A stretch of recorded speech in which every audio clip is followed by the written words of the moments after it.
What is going on, everybody? Welcome back into TTP Sports.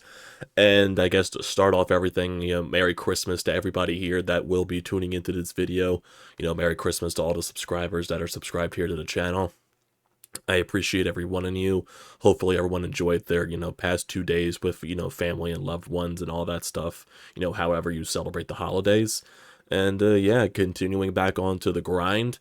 And also, forewarning with the way my voice sounds. I have been sick basically for the past day and a half. It started like around, midway through yesterday. And it basically got worse as the night went along. And I woke up with a weird feeling throat and a very heavy head. So basically, I'm going to try to power through this thing, to get this out there for you guys. But, just mind with the way, how I sound and everything like that. Just the, forewarning there. But getting into this entire thing, honestly, watching this game made me feel even sicker. That's how it just felt. You get a win. Eagles beat the Giants 33-25. They snapped the 3-game losing skid. They moved to 11-4. But what else is there? What else is there really to take away from this game other than this has been the same Eagles team that has been playing the past 4 weeks? Just nothing inspiring, same sloppiness, same stupidness that they've been doing the past so many weeks, undisciplined, taking stupid penalties, just, offense stalling out in situations where it shouldn't be stalling out, and defense just giving up chunk plays to a team that you shouldn't be giving up these types of plays to. It's, for the Giants, I believe they've gone, 7 quarters straight without scoring a touchdown. And they scored 2 touchdowns in that third quarter, and they also scored a touchdown in the fourth quarter.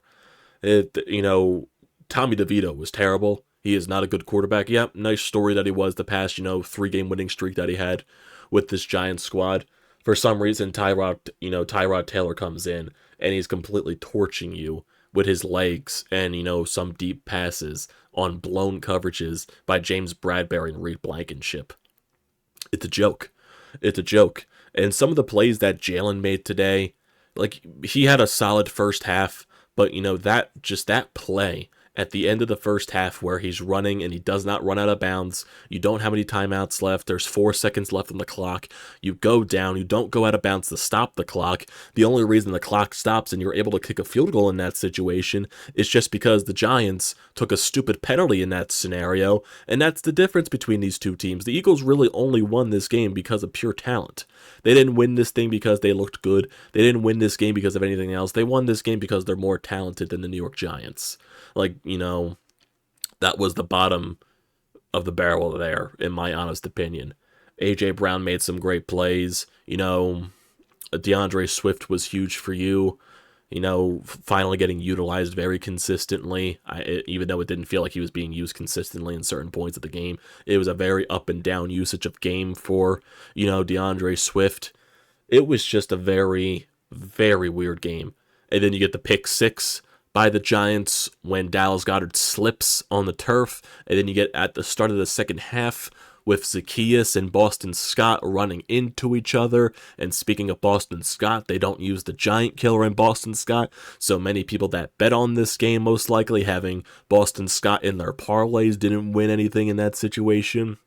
They got the Jalen Hurts anytime touchdown, but they didn't get the Boston Scott anytime touchdown this week versus the Giants. So I'm sure that's going to make a lot of people angry in that, standpoint. But there's nothing else to take away from this game, in my opinion. You're the same team that you've been the past so many weeks during this stretch of losing. Bad penalties, taking yourselves out of certain situations, still struggling to run down the clock. Seriously, the Giants get into your territory, but they don't have any timeouts left. They're taking forever to get the ball back into position. You could blame the refs if you want on that too. But, seriously, that's what you're going up against. A team that is just completely lost out there in the Giants, and you allowed them to make this a game. If you, seriously, what would have given me any sliver ounce of hope is if you went out there and completely dominated. And you didn't do that. There was a good, feeling to the game, starting off with that Britton Covey what was it, 50 plus yard or 60 plus yard punt return that ends up being, a tush push touchdown from Jalen. And then you stall out in the red zone your very next drive, forced to kick a field goal. You do get another touchdown eventually, forced into the second quarter. But it's just ugliness, it's sloppiness, it's, 3-and-outs in certain situations. The blitz completely torched this offensive line today. They struggled so much against the Giants' blitz. The defensive front for the Eagles, for some reason, couldn't get, any solid, contact, any solid sackage out of any of DeVito and Tyrod Taylor. Yeah, they made some nice plays, Haason, Reddick stopping Saquon Barkley, stopping them on fourth down. They made a couple of fourth down stands. Yeah, that's all fine and dandy there. But when you're going up against an offensive line in the New York Giants that has allowed basically the most sacks in the NFL this year, and for Tommy DeVito for taking as many sacks as he has since, getting the mantle. And Tommy DeVito got benched halfway through this game. So, yeah, that basically describes everything there. If you can't sack these guys, what are those guys in the defensive front even paid for?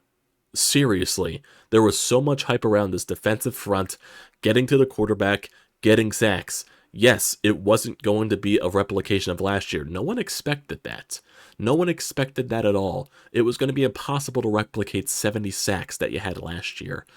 But it's like they show a graphic on the broadcast today just showing the defense, and compared to last season, you were basically a top 5 ranked defense in every single category last year. This year, you're bottom 5 in basically every single category. It's complete night and day with this defense. And yes, the defense last year was completely more talented. You had a better linebacking core. You had young, guys. You had C.J. Gardner-Johnson helping out, a James Bradbury who had the best season of his career, and a Darius Slay still doing his thing, and a dominant defensive front. It's just when you lose those pieces in the offseason because Howie Roseman just refuses to pay those guys, a young C.J. Gardner-Johnson, a young homegrown T.J. Edwards, Marcus Epps, and everything like that. It just completely takes everything that you built in that position in the locker room, and you're filling it all with guys that are off the streets, guys that are on waiver claims because, teams don't want them anymore. Seriously, even though Shaq Leonard had a good game, look at the Colts and why Shaq Leonard isn't even on that roster and the Colts are even fighting for a playoff position. You think if Shaq Leonard was performing to his capabilities, he would still be on the Colts roster? Probably. But, this team just continues to bother me. They're continuing to be an eyesore. I don't care that they're 11-4. They're one of the worst 11-4 teams I've ever seen in my goddamn life. They're probably more fraudulent than the Minnesota Vikings of last year. It feels that way. It does. And yeah, Jalen Hurts has been bad, but it's funny too because when the conversations started happening about Jalen Hurts from tonight's game, it was on the pick six, and that wasn't Jalen's fault. That was Dallas Goedert's fault for slipping. So that has nothing to do with Jalen. He even hustled back to try to stop the guy from getting into the end zone. Sadly, it just wasn't enough. But yeah, the play at the end of the first half, that's 100% on Jalen. Some of the mistakes that he's been making, out of the pocket and everything like that, taking some sacks when he shouldn't have, not throwing away the ball. Surprisingly, he didn't try to play hero ball too much in this game. Even though it kind of, he made a nice play to Devontae Smith. He made a beautiful play on 3rd and 20, actually moving up in the pocket, getting away from the blitz and making a nice pass on 3rd and 20 to convert with A.J. Brown. So that was nice to see. But it's just, offensive line taking stupid penalties, whether it's Lane Johnson, whether it's, Jason Kelce, Jordan Mailata, whether it's your secondary taking stupid penalties, when you're on 4th down and you're forcing them to punt, and then Sidney Brown takes a stupid penalty where I believe it was unnecessary roughness, which forced it to be, I believe, a first down, or it was a false start on Jalen Carter, or it was one of those situations where they took too long to get off the field. That was probably one of those scenarios. I think, yeah, it was a 4th down, the Giants were punting, and you would have had the ball back, but no, Jalen Carter's taking too long to get off the field. Like, all of these things that are just constantly happening week after week after week after week. The lack of discipline, the lack of preparation, the constant stalling out, just, the way everything looks on the sidelines. It comes back to coaching. This Eagles team is one of the most poorly coached teams I've seen. And it's amazing how drastically that has changed since the start of the season. It is completely drastically changed. And that is crazy to even think about with how, good we felt about Nick Sirianni in the early stages of this year when they were 10-1, and now we're just, finding the holes and, trying to stop the bleeding, and they're struggling to stop the bleeding. It's ridiculous. It's ridiculous. It's ridiculous. And it's completely bothersome. It just is. It just is. Looking at some of the stats tonight, Jalen Hurts, he was 24 of 38, 301 yards. He had a touchdown. He had an interception. Quarterback rating of 85.5. DeAndre Swift, probably one of his, best games since early in the season. He had 20 carries for 92 yards. Kenneth Gainwell had 6 carries for 41. Jalen Hurts ran the ball a few times. Boston Scott only got the ball once in this game, which was shocking against the Giants. A.J. Brown, 6 receptions for 80 yards. His longest was that play on the 3rd and 20. Devontae Smith had 4 catches and 79 yards, had the touchdown in this game. Dallas Goedert, 7 receptions for 71 yards. Kenneth Gainwell got a few catches. Alcantara actually had a few catches in this game. And there was one play, I believe it was on a 3rd down. It was a botched snap, and it's rolling all the way. Jalen misses the snap. It goes over his head. It's bouncing completely behind him, and somehow Jalen keeps this alive and makes a throw. The throw wasn't even good, by the way, to Alcantara. And Alcantara makes the catch. He gets a 1st down. I believe that was the drive where they stalled out in the red zone. I think this was their 2nd drive of the game. They stalled out in the red zone after the situation that Hurts did with Alcantara, and they were forced to kick a field goal because they stalled out. So, yeah, craziness, weirdness in this game that I don't like. Miscommunication, everything. It's just simple. It's just simple things that this team doesn't do with the preparation, with the lack of discipline. All comes back to coaching. I'm also trying to see if there's any, because at the end of the game there was a clip of Nick Sirianni and Devontae Smith talking on the sidelines, and I want to try to see where it was coming, if anyone was able to catch what they said. So there was definitely something interesting there. But the Giants definitely aren't happy with the referees in this game. Yeah, there definitely were some situations where the Eagles got lucky on some flags. There was an obvious false start on Jalen Carter that somehow got called on the Giants center. I have no idea how it got called. But, I guess a missed pass interference possibly on one of those final plays of the game on that final drive for New York. It's,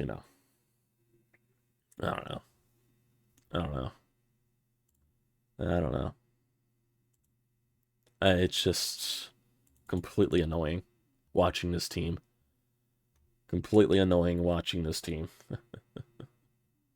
It's ridiculous, man. Just looking at some of the guys on defense, too. Yeah, Shaq Leonard probably had his best game as an Eagle. Kelly Ringo had the interception at the end of the game. What else? Haason Reddick had some solid things, but he also had a stupid roughing the passer penalty. Jalen Carter probably, it feels like Jalen Carter is getting fewer and fewer snaps as the season goes along. I think they're just trying to, even out his snaps just because he probably played so much at the beginning of the year. So they're probably trying to ease the guy through his first season in the NFL. That's what it feels like. It's some weird things. Britton Covey probably had one of his best games of his career, 66 yards and punt returning. His longest was 54. What are you gonna do? This team is not fun to watch. I don't have fun watching this team. They honestly made me feel sicker than I already am. That's what it feels like. Yes, you got yourself a win above the Cowboys. You're 1 game up for the division lead. It was a much-needed win. You got 2 more games left that you should win against the Cardinals and the Giants. But you struggled against this Giants team. How badly you're gonna perform against Arizona and Jonathan Gannon? I'm just wondering in that fact. I am. Man. So, before we end this video off, I'm going to get to the Anytime Hotline here. So, let's see what Sean has to say about this game, respond to that, and then we'll end this off. I can't even get emotional about it anymore, Amadeo. I mean, yeah, the Eagles won, hip hip hooray, but you have to struggle to beat the New York Giants at home and upset. I mean, this season has truly been, to me, the equivalent of watching a rerun. It is the same thing play calls, defense disappearing, periodically, the quarterback continuing to be a turnover machine, things that happen during a game that just make you scratch your head. I mean, the bottom line is, and I said this, they're probably going to win the last 2 games, but does it really matter? I mean, I just have no confidence that this team, no matter where they're seated in the playoffs and no matter who they play, is a legitimate contender. I mean, the Tampa Bay Buccaneers could beat this team right now. Just nothing to get fired up about. Again, let's go Flyers. I hate to keep going back to that, but that's honestly how I feel right now. This team just leaves me with no positivity, no energy, and I honestly can't wait for this season to be over with. Did you say let's go Flyers, Sean? Because a let's go Flyers seems very nice about now. Oh man, I got some new things here for Christmas that I can't wait to work with you guys here. I do have a new mic set, but I need to, get a new audio interface and everything like that to fully do everything there. I do have a stream deck over here, so that's why you heard the goal horn. So I have other stuff here. I do have the Phillies bell as well. So yeah, there's some fun things to work around there. So well, in the meantime, as I get healthier throughout the week from this sickness, and we talk a little more, if we're looking at the rest of the week, the Flyers are back on Thursday, but they are on the West Coast again, Western Canada, so it's Flyers after dark. So we'll decide on what to do for those situations. I think the next couple of days I'll just, chill and not do much just because I don't feel good, and I'd rather just try to get healthier and try to get better as the week goes along. So you guys can stay tuned. You'll see stuff pop up in your subscription box, so definitely stay tuned for all of that.